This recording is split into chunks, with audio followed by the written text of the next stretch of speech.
Hello and welcome to the Geeks Review. I'm Royce. I'm Liz.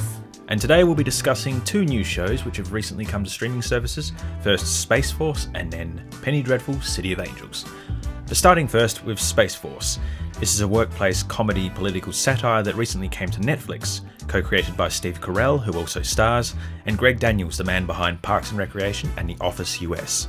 Carell plays a recently appointed 4-star general tasked with overseeing the US government's new Space Force, created on a whim in an incoherent tweet by the POTUS. Ironically, the very same thing happened in real life a few months ago. The series also stars John Malkovich, Lisa Kudrow, and a whole lot more. And while the series is a lot more polished than The Office or Parks and Rec in its production style, doing away with the cinema verite documentary style and using the Netflix money for CGI chimps, the series does follow a similar formula, with a clueless boss out of their depth and struggling to keep afloat.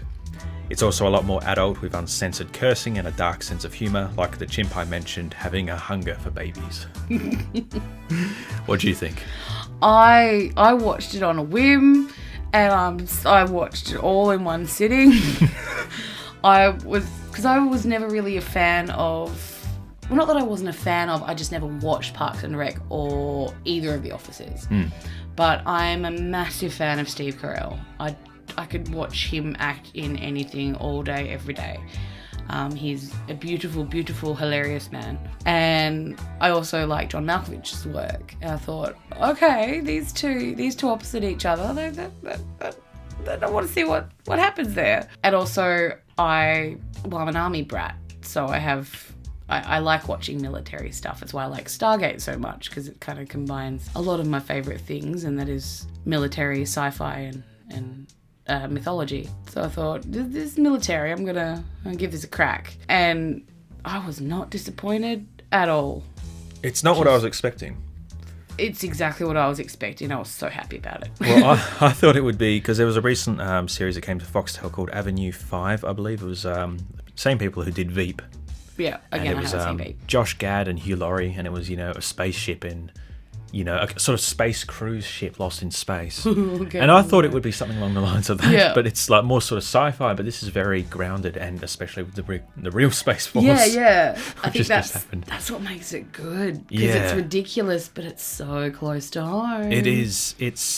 And I mean, Steve Carell, he's not Michael Scott in this. He's very different, but John Malkovich is very John Malkovich, and he's doing the John Malkovich thing. It's a hilarity. It's like you cast John Malkovich because you want John Malkovich. It's like it's the same reason you cast Nick Cage. Yes. Because you want Nick Cage. Yeah. And so, and with Keanu Reeves as well, you cast Keanu. I love Keanu, but his range is not great. I'm looking forward to Bill and Ted 3. I am not. But I am looking forward to Cyberpunk. Yes. Game, like, sweet Jesus, give it to me.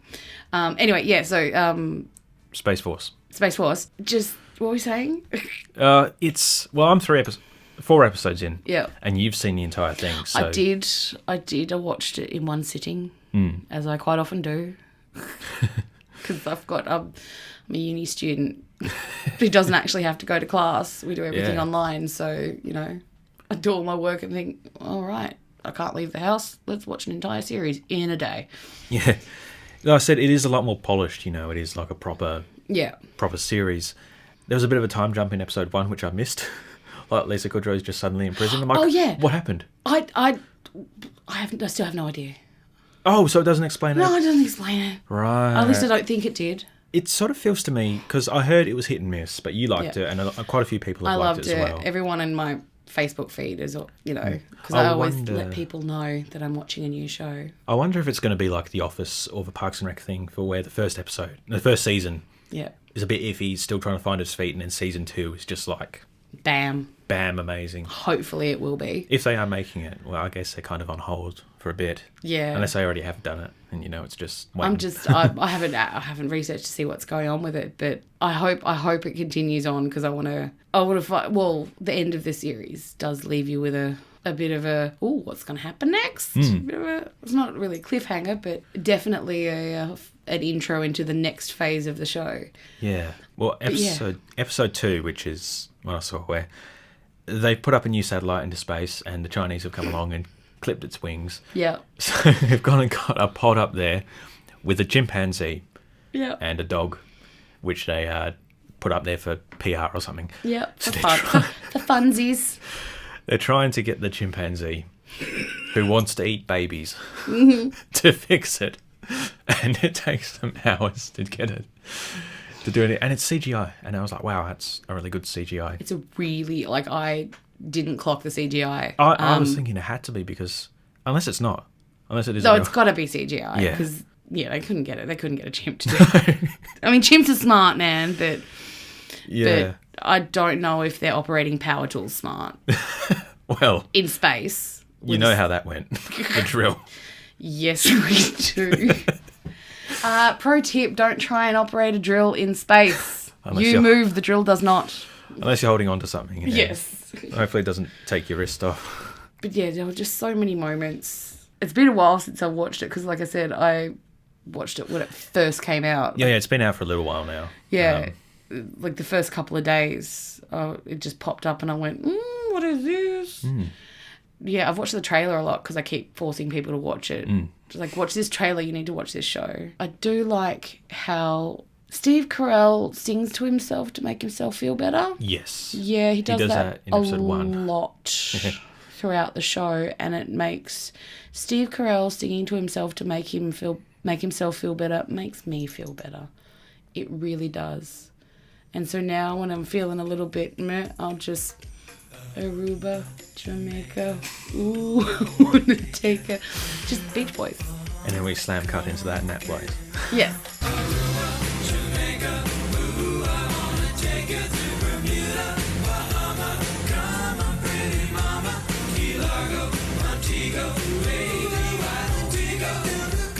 But that's Space Force.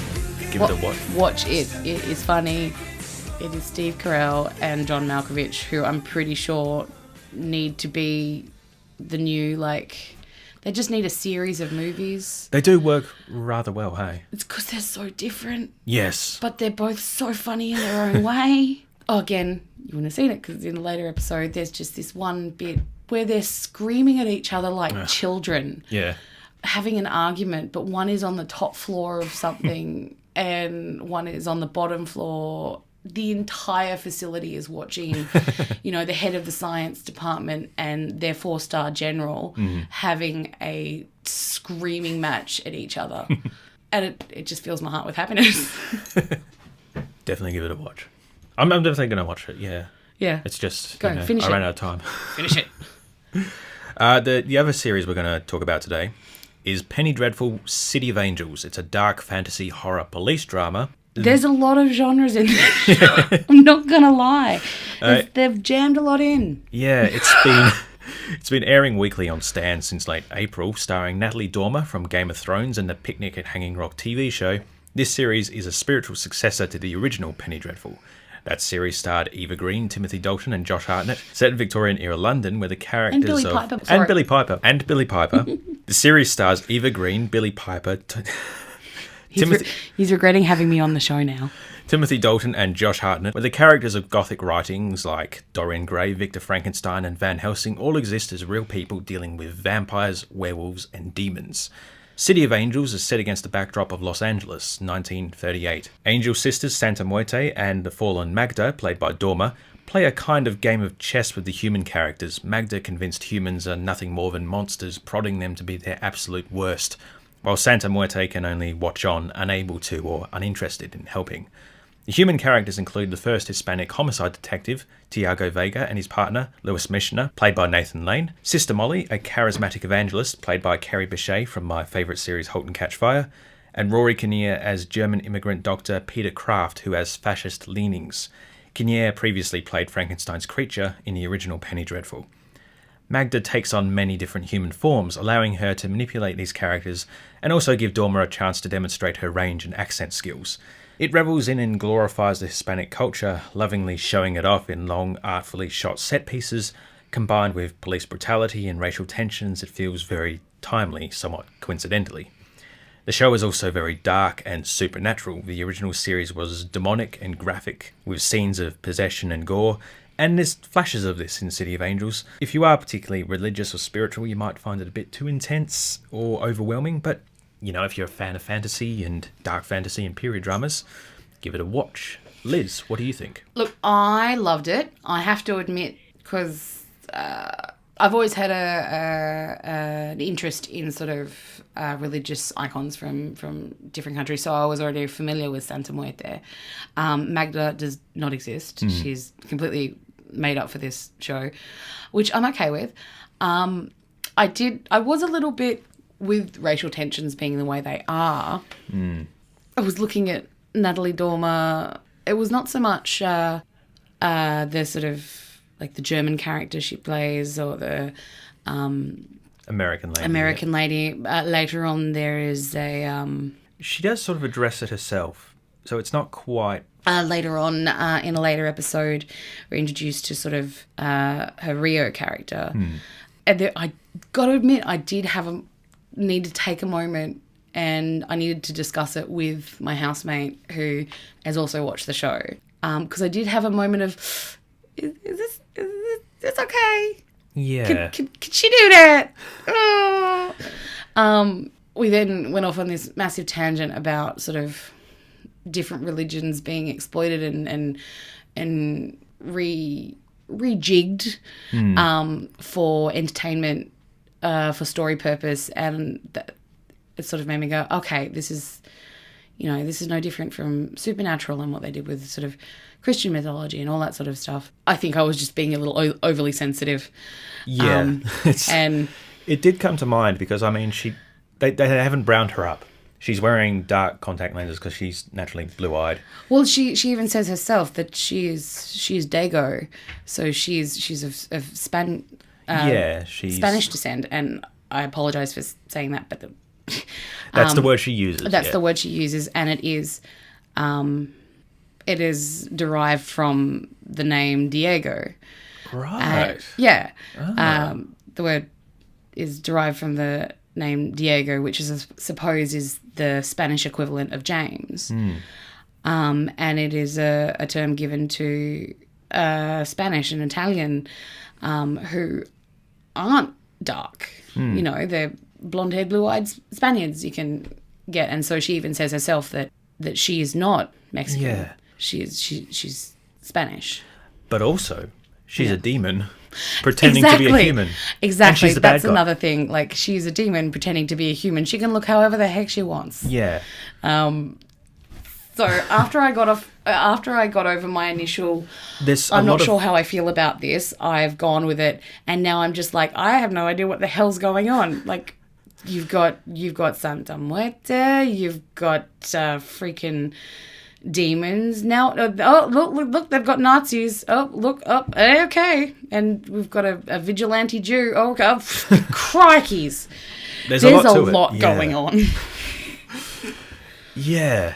And Nazis are invading the US. What the heck's going on? I wonder, because there were, not to get into that, but there was before the World War II, there was fascist sects and all that stuff. Yeah. Sect, not sex. Yeah.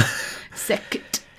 But yeah, with the discussion of with her character, she is the villain, and there is so much representation of Latin Americans in this that, not to say it balances it out and allows it, but it's sort of, there is context for it. Yes, absolutely. I haven't heard anyone talk about this show actually at all. I did read an article about, is it cultural misappropriation, blah blah blah. Yeah. Sort of got me onto that. Made me examine my feelings towards the show.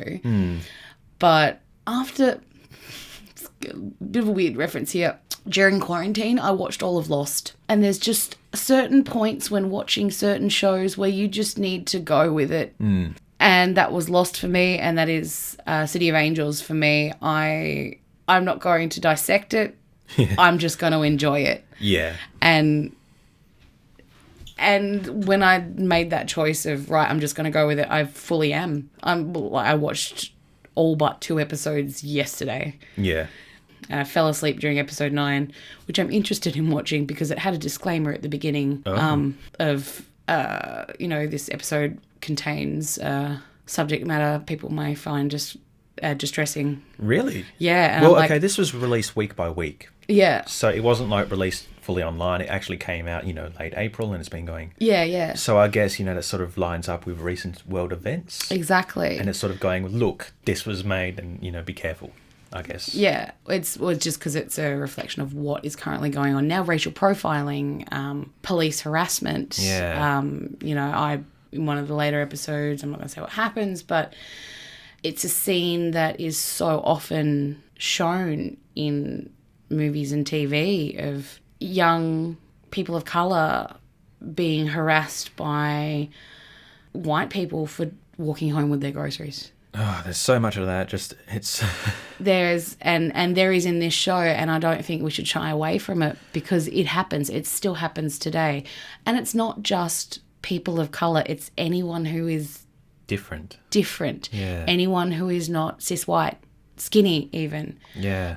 Me being a larger person, I identify a lot with marginalised communities because I can't step out of my front door without being harassed for who I am.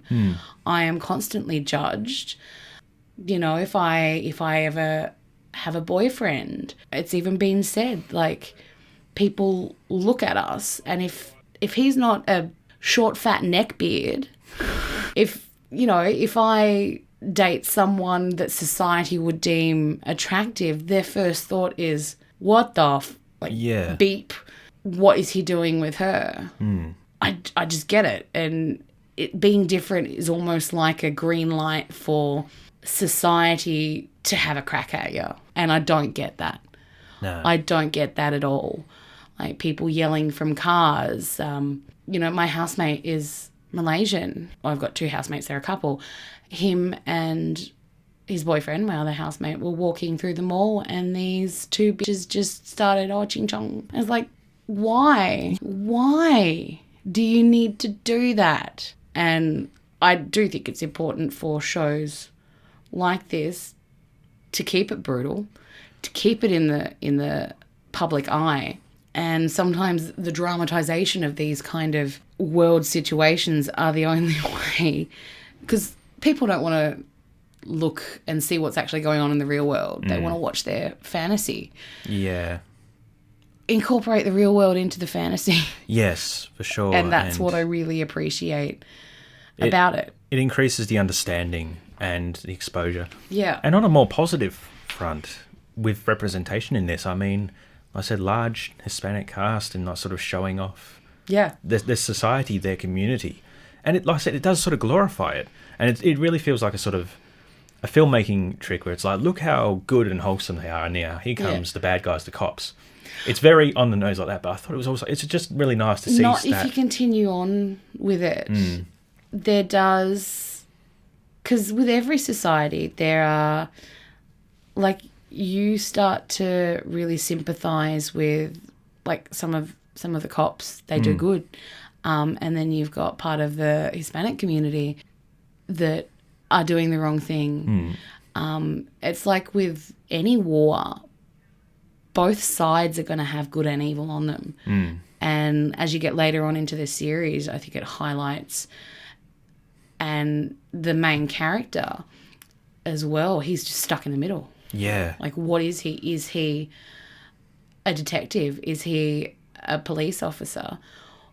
Or is he a Mexican? Does he stick with his people? And yeah, it's an interesting position for him to be in. But yeah, the show does, as it progresses, it shows good and bad on both sides. Yeah, which is also true. I'm also watching The Wire at the same time with my friends. I've heard of The Wire, but I've never seen it. It is very difficult to watch sometimes, but you've gone and got, more often than not, black drug dealers and the police who just think that they can kick anyone they want in the face. And it's interesting watching both because it's sort of like different sides of the century, and things are still the same in some regards. Of course, this is a newer show that's written with today's understanding in today's society. Yeah. But it's interesting to sort of go between the two of them. It's funny, I'm watching binge watching, because my mother has 20 seasons of it on DVD, Law and Order SVU. Yes. Now, that's something that started in the early 2000s, late 90s. Yeah. But even back then, and I'm up to season 4 at the moment, they still, yes, it's very cop show, but because of the nature of the crimes that they deal with, there is a lot more focus on sort of restorative justice. I've noticed in SVU how the person who committed the crime is not necessarily the one who will be charged. They always look into what caused them to do this, and the perpetrator of the crime will not always go to prison. It will be more of a sort of rehabilitation. It's like, well, you've done these horrible things, but this is why you did them. So we're going to sentence you to get help with these things specifically. And there's still racial profiling, but more often than not, the person will be racially profiled by the detectives, and more often than not in this show, they'll make a point of saying, well, no, actually this person's innocent. It's actually the cis white male who's the bad guy. Yeah. Which is something that I have noticed a lot more with all of the stuff going on at the moment.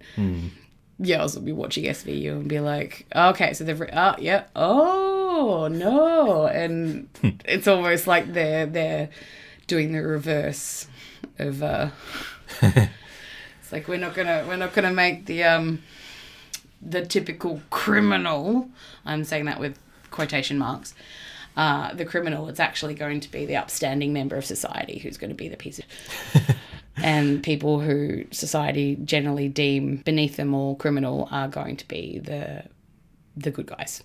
The ones subjected to it as well. Yes, yeah. Exactly. Penny Dreadful. Back to Penny Dreadful. The cast, Nathan Lane, not seen him in anything for a long time. Oh, I love that man. It took me ages not ages to figure out, but I was just like, so long. Oh, yeah. Damn, he got old. I used to love Mouse Hunt when I was a kid. Yeah. And I mean, it was Adam's Family. Is it Adam's Max Family? Nathan Lane? No, I don't think he is. No. He's in. He plays the cop. It's like, who are you people? What are you people? Who moved the rock? I think it's in the second one or the first one. I only watched him a few months ago. Yeah. I have a terrible memory. Like, who are you people? Oh, and of course the Birdcage. Yes. With Robin Williams. Just amazing. I love that movie so much. And of course, I've watched Penny Dreadful before. Yeah. I haven't watched all of that, but I quite enjoyed it. First foray into sort of really darker fantasy, and that's quite a grimy showing compared to this one. This one's still... Oh, yeah. Yeah, it's the new world. That's the thing they're talking about, and it's Los Angeles. It's bright, it's sunny, and, compared to Victorian London, where it's dark and grimy and nearly monochromatic sometimes. And I did watch this. Admittedly, the thing that made me more excited to watch this was Natalie Dormer. Yeah. And... yeah, she's great, and she needs to be in more stuff. Yeah, I'm really impressed with her chops. Like, because the first thing I ever saw Natalie Dormer in was The Tudors. And I kind of fell in love with her there. And then, of course, Game of Thrones. And the only thing I've really seen her in is her playing English. Yes. Although she was in the first Captain America. She was, yeah, briefly, yeah.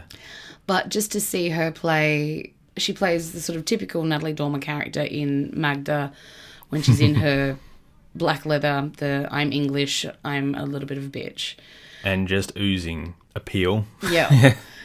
But then you have her German character. Not a bad German accent. No. But, she's playing the battered woman. Her child is like the spitting image of her. Oh, yeah. And... within the context of the show, he is literally like a spawn of her. I just watched an episode with him. Get in my belly. He did a thing like, oh dear. There are a couple of images in that show that I could have gone my whole life without seeing. Oh dear.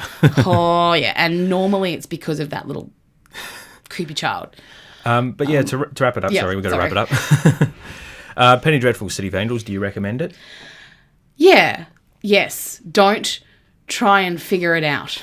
You'll hurt yourself. Yeah. Just go with it. Just go with it. Yes. And enjoy it. Enjoy it. But yeah, keep in mind all that stuff. And Kerry Bichet is great too. I love her. She's the blonde one. Yeah, Sister Molly. She was in Halt and Catch. Anyway. Yeah. This has been the Geeks Review. Thank you for listening. I've been Royce.